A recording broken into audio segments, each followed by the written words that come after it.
आप सभी को गुप्त नवरात्रि की हार्दिक शुभकामनाएं। गुप्त नवरात्रि के पहले दिन माँ दुर्गा और उनकी 10 महाविद्याओं की विशेष पूजा की जाती है।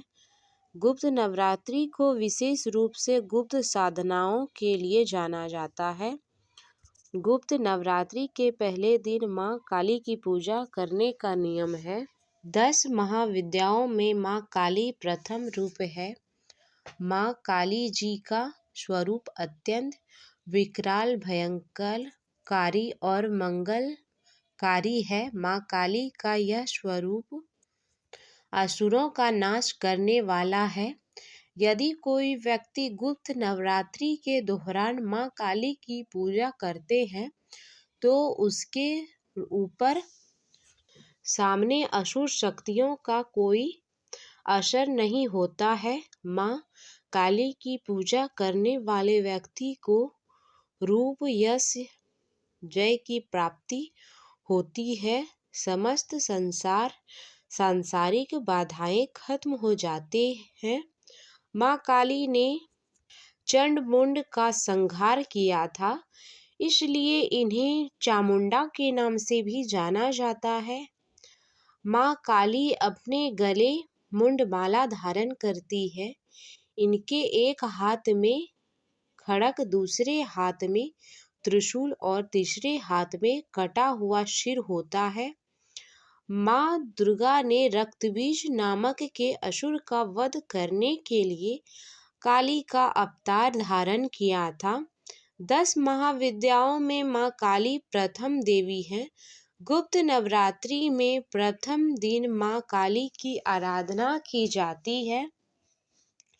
जो लोग तंत्र शक्तियाँ प्राप्त करना चाहते हैं उन्हें गुप्त नवरात्रि के पहले दिन विशेष रूप से माँ काली की पूजा करनी चाहिए।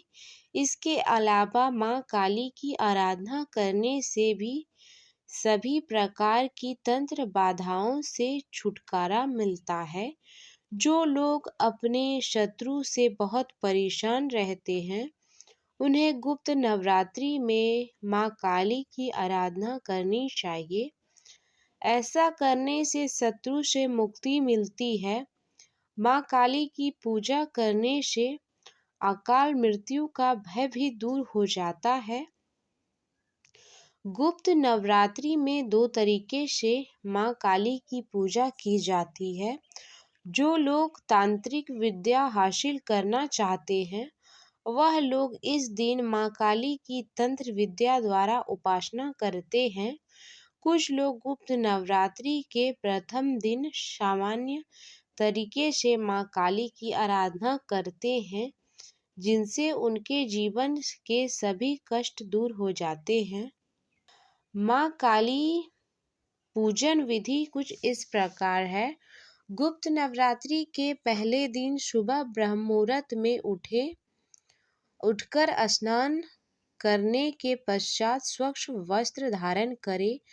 अब एक साफ चौकी पर गंगा जल छिड़क कर उसे शुद्ध कर ले। अब इस चौकी पर साफ कपड़ा बिछाकर घट स्थापना करें।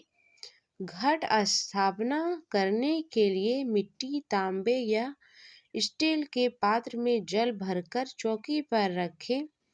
अब इसके ऊपर एक नारियल को मौली और चुंदरी से लपेटकर कलश के ऊपर स्थापित करें।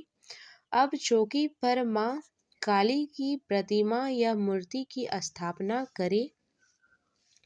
अब माँ काली की तस्वीर को रोली का टीका लगाएं।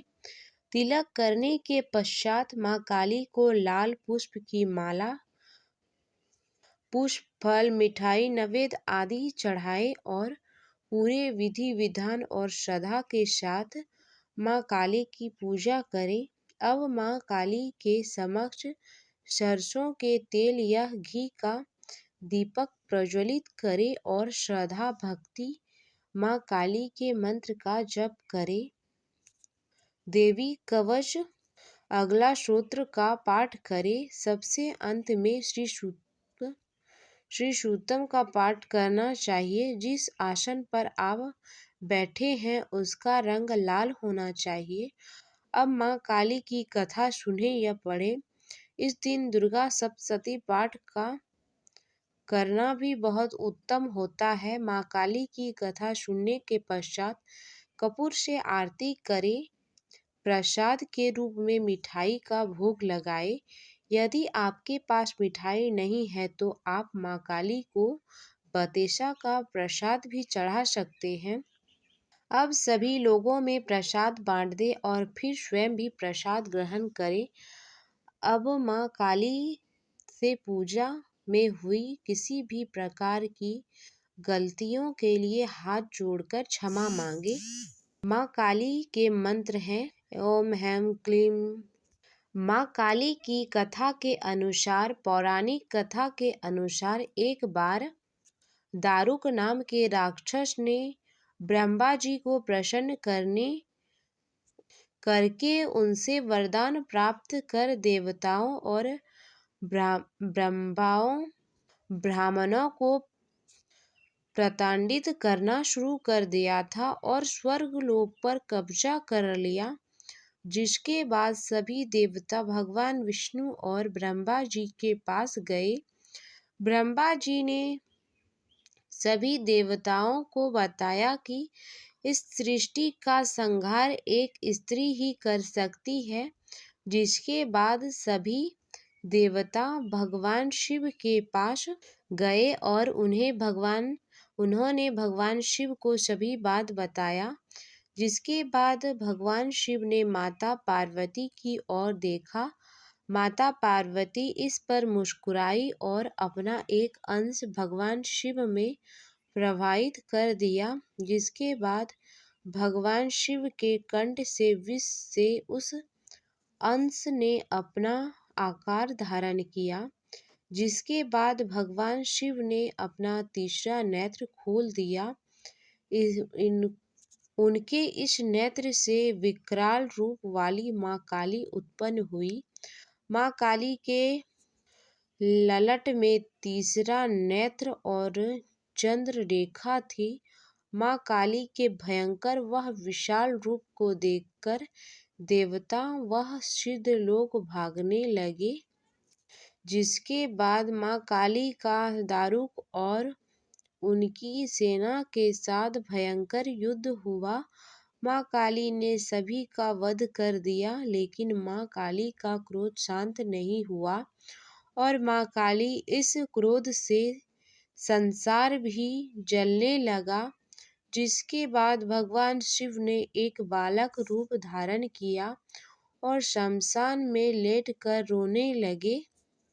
जिसके बाद माँ काली उन्हें देखकर मोहित हो गई। इसके बाद माँ काली ने बालक रूपी भगवान शिव को अपने गले से लगाकर अपना दूध पिलाया। जिसके बाद उनका क्रोध भी शांत हो गया। तो ये थी गुप्त नवरात्रि की कथा और माँ काली की पूजा किस प्रकार करें और माँ काली की पूजा का महत्व क्या है।